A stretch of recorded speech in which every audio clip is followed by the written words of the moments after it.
Kabupaten Muara Enim. Jadi kami berkoordinasi dengan PUPR Kabupaten Muara Enim. Jadi di dalam rapat tersebut kami sampaikan tentang perbaikan jalan ini. Dan kami sama-sama membahas masalah perbaikan ini, dan dari PUPR akan diteruskan ke balai sehubungan dengan perbaikan jalan tersebut. Untuk dalam perbaikan memang diberikan marka atau tanda bahwa dalam perbaikan jalan, dan kami dari Satuan Lalu Lintas melaksanakan himbauan kepada masyarakat terkait adanya perbaikan jalan tersebut. Jadi kami menghimbau kepada masyarakat. Kemudian kami melaksanakan patroli di tempat-tempat yang dianggap rawan laka.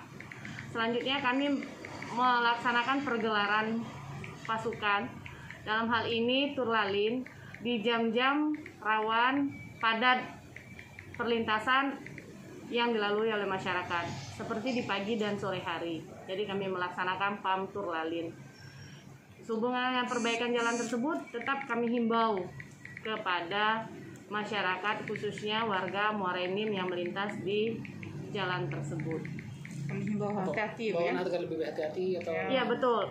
Jadi himbauan kami berupa pemasangan banner, kemudian himbauan kepada sopir-sopir terkait adanya perbaikan jalan lintas tersebut.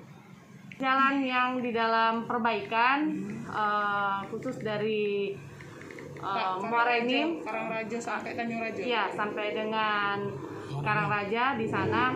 Jadi kami akan menempel himbauan-himbauan berupa banner sehingga dapat terlihat oleh masyarakat untuk berhati-hati. Jadi untuk perbaikan jalan tersebut, jadi dari balai sendiri biasanya ada tahapan-tahapan, dari mulai pengerukan sampai dengan nanti pengaspalan. Jadi mereka yang lebih tahu untuk tahapan-tahapan tersebut.